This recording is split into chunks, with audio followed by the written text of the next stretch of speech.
Estamos de vuelta con giro a la derecha, como les había comentado en el primer segmento. Me voy a Chile porque hay un tema muy importante que, bueno, le he estado dando vueltas en mi cabeza, porque yo creo que hay que asumirlo, ¿no? Yo la semana pasada, en este mismo programa, y lo pueden buscar, yo puse a manera de pregunta si Michelle Bachelet era la causante de la crisis actual.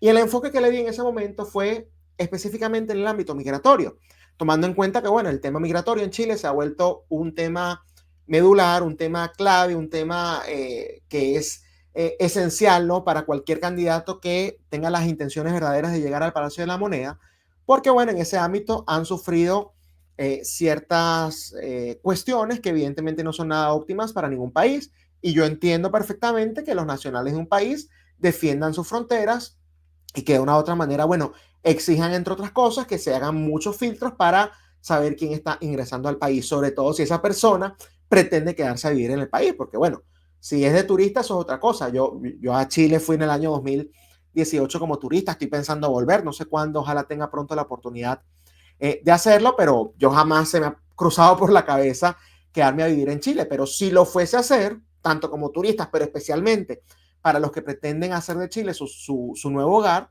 evidentemente tienen que haber filtros para evitar que sean antisociales, ¿no?, personas indeseadas o impresentables, los que precisamente hagan de Chile su nueva casa.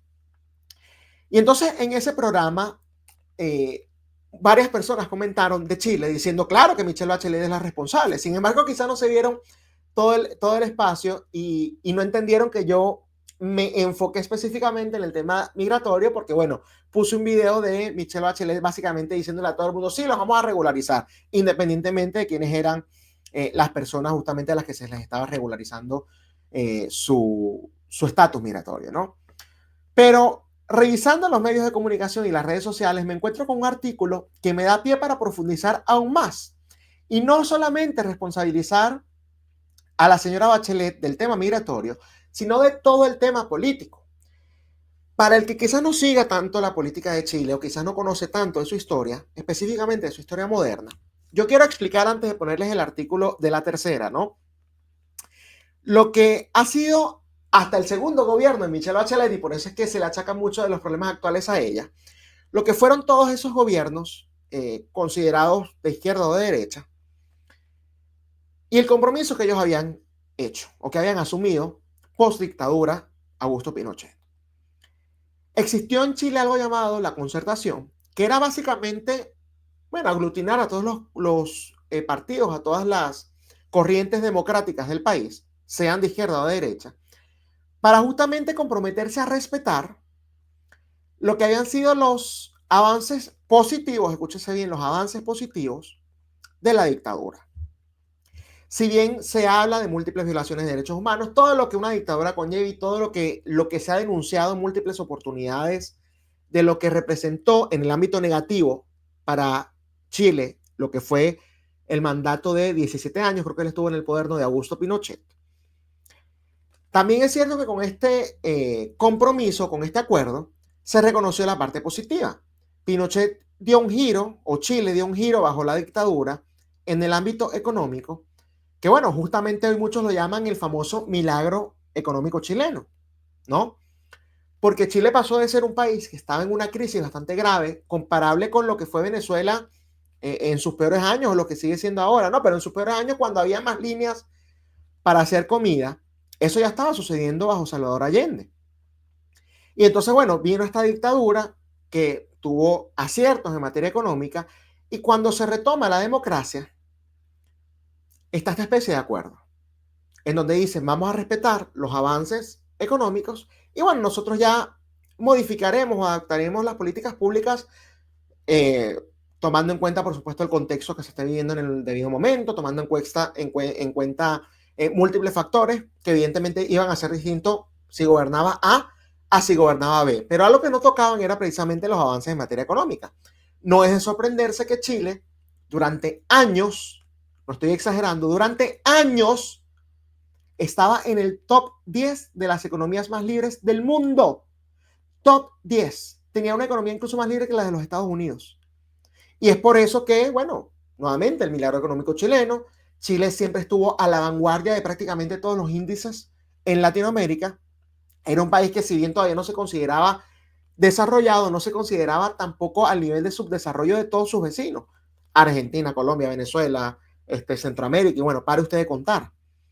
Chile, muy por el contrario, tenía índices en varias áreas que eran envidiables, incluso por países ya desarrollados. Llámese, por ejemplo, el sistema de pensiones, para muchos era un modelo que funcionaba mucho mejor que incluso los de algunos países desarrollados. Algunos, porque después yo sé que va a salir el comunista chileno a decir que eso no es cierto, que el sistema chileno es una porquería. Yo no estoy diciendo que así es bueno ni malo, pero estoy diciendo que era mejor que incluso que algunos países desarrollados. El sistema de transporte. El sistema de transporte, también uno de los más eficientes, por lo menos de la región.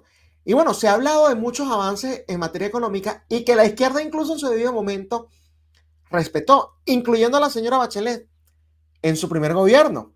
En su segundo gobierno ya la cosa cambió. Y les voy a leer parte de lo que dice el artículo de La Tercera porque yo creo que es sumamente importante, pero además les quiero recordar lo siguiente. No es accidente, no es casualidad, no es coincidencia. Los gobernantes de izquierda, en muchas oportunidades, no voy a hablar de izquierda, saben que los gobernantes radicales, los políticos radicales, olvídense ya de ideología, en muchas oportunidades tienen que disfrazarse como moderados en ciertos contextos para poder llegar al poder. Michelle Bachelet en su primera elección no podía disfrazarse como alguien muy radical porque evidentemente hubiese sido más complicado que se alzara con la victoria en su primer gobierno. Es por esto que en su primer gobierno ella llega al poder, algunas personas advirtieron lo que Michelle Bachelet podría representar para el futuro de Chile, no los escucharon, gobernó y además termina Bachelet de una u otra manera callándole la boca a quienes la criticaron como una, o que la señalaron como una posible amenaza para lo que era la estabilidad de Chile y para lo que era la continuidad de la concertación, que justamente en su debido momento fue bastante popular. Es decir, que cuando se lanza una segunda vez, ya esas acusaciones no daban a ningún tipo de especulación, por lo menos realista, porque ya habíamos vivido un gobierno de Bachelet, ya demostró que no es ninguna radical. Bueno, no es tan así, porque normalmente los izquierdistas y los radicales, precisamente, nuevamente, voy a obviar el tema ideológico, los radicales es en sus segundos gobiernos cuando justamente toman un giro distinto. Para bien o para mal, lo que estoy diciendo es que toman un giro y se terminan radicalizando. Tienen a un Franco que en lo que, digamos, en España lo puedes dividir en dos periodos. Su primer periodo siendo, bueno, el fascismo intervencionista, ese que conocemos, y su segundo periodo siendo un poco más al estilo Pinochet, que liberó la economía en otras áreas, o sea, se mantenía lo que era su talante autoritario, pero entonces tuvo otros cambios en sus segundas áreas, bueno, en áreas económicas, quiero decir. Entonces allí demostró realmente su verdadero rostro, que él tiraba justamente más hacia ese lado. Un Daniel Ortega en Nicaragua, él aprendió de lo que hizo en su primera administración, tuvo ese proceso de transición, regresó al poder y dijo, acá vengo con todo. Lula da Silva en Brasil, tanto que se habló de la supuesta moderación de Lula en Brasil, que ese era un modelo que había que seguir, que no era un tipo radical, que era un tipo demócrata, y estamos viendo bueno, la cantidad de abusos que ha cometido y cómo a través de la Corte Suprema está tratando de implementar precisamente una dictadura judicial, ¿no? Gustavo Petro probablemente en esta oportunidad no pueda terminar de implementar todo. Si él se llega a lanzar nuevamente a la presidencia y la gente lo vuelve a escoger, ahí es que van a ver lo que es bueno, que es parte de lo que está haciendo ahora Claudia Sheinbaum en este segundo gobierno, si bien no de ella, si de Morena, que está agilizando ciertas cosas para justamente radicalizarse. Donald Trump, en el área de la derecha, en este segundo gobierno está trabajando, pero a paso acelerado. No es de izquierda, fíjense cómo me fui con otro. Y ojo, apoyo las políticas que está implementando en este segundo gobierno. Yo en su primer gobierno más bien lo critiqué, a pesar de que sí lo apoyaba, lo critiqué por tibio. Entonces, en su segundo gobierno, bueno, viene con todo. Bachelet hizo exactamente lo mismo y bueno, a propósito de toda esta introducción tan extensa que les hice, me topé con este artículo de La Tercera que me encantó porque justamente la semana pasada yo estaba hablando de que si Bachelet era uno de los responsables de la crisis y La Tercera dijo sí y fue más allá. Cómo la mano de Bachelet estuvo detrás del ascenso al poder del Frente Amplio y el Partido Comunista. La exmandataria, que en marzo debiera decidir si se embarca o no en una tercera carrera presidencial, fue clave para el crecimiento del Partido Comunista y el surgimiento del Frente Amplio. Varias acciones que ha realizado desde el 2009 dan cuenta de ello. Para muchos es considerada como una suerte de madrina de los principales inquilinos de la moneda y su eventual candidatura es vista con muy buenos ojos en Apruebo Dignidad. Aquí, bueno, siguen hablando de lo que falta, de que Michelle Bachelet es prácticamente, esto también lo hemos analizado acá, es prácticamente la única figura de izquierda porque quizás no da esa sensación de ser tan radical como los que sí está, aunque en política aplique exactamente lo mismo, lo cual la hace más peligrosa. Pero bueno, quizás como hay personas que la ven como más moderada, como ya la han visto gobernando, mejor malo conocido que bueno por conocer.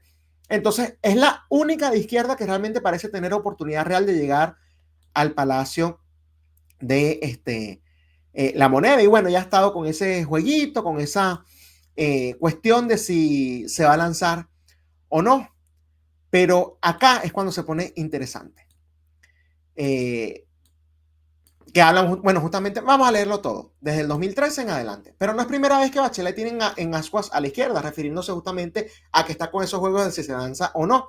Lo mismo ocurrió en marzo del 2013, cuando a pesar de haber dicho que no quería volver a la Moneda, finalmente renunció a su cargo de directora de ONU Mujeres y llegó a Chile con bombos y platillos a lanzar su candidatura.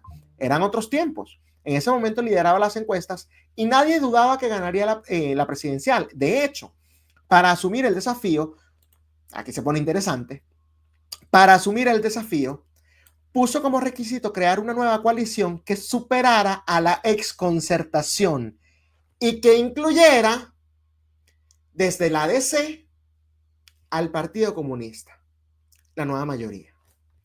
El giro a la izquierda, al contrario del nombre de este programa, ¿no?